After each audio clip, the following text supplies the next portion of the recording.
Ձերբակալվել է ԱՄՆ-ի մայրաքաղաք Վաշինգտոնի փոխադրամիջոցների բաժնի ոստիկաններից մեկը։ Նրա դեմ հարուցվել է Իսլամական պետություն ծայրահեղական խմբավորմանն աջակցություն տրամադրելու փորձերի մասին մեղադրանք։ Վաշինգտոնի մետրոյի ցանցի ոստիկանական բաժանմունքում աշխատանքային 13 տարվա փորձառությամբ Նիկոլաս Յանգին ձերբակալել են չորեքշաբթի օրը, որից անմիջապես հետո տեղափոխել Վիրջինիա նահանգի դաշնային դատարաններից մեկը։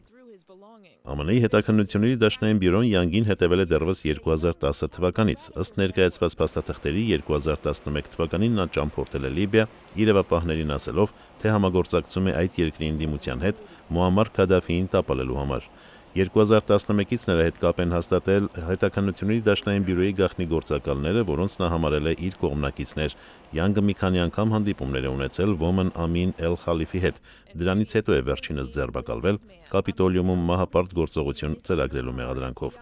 2014 թվականին Յանգի հետ կապ է հաստատել գաղտնի մի գործակալ, վստահեցնելով, թե ինքը մեկնում է Սիրիա Դաեշ խմբավորմանը միանալու համար։ Յանգը սկսել է նվերների պլաստիկ քարտեր գնել եւ փորձել դրանց կոդերը փոխանցել Դաեշին։ Սա առաջին դեպքն է, որ Միացյալ Նահանգներում ահաբեկչության մասին մեղադրանքներ են ներկայացվում այս երկրի իրավապահ մարմնի որևէ աշխատակցի նկատմամբ։ Յանգը մետրոյի ոստիկանությունում է աշխատել 2003 թվականից։ Աշխատանքից հեռացվել է ձերբակալության նույն օրը։ Արամ Վանեցյան, Ամերիկայի ձայն, Վաշինգտոնից։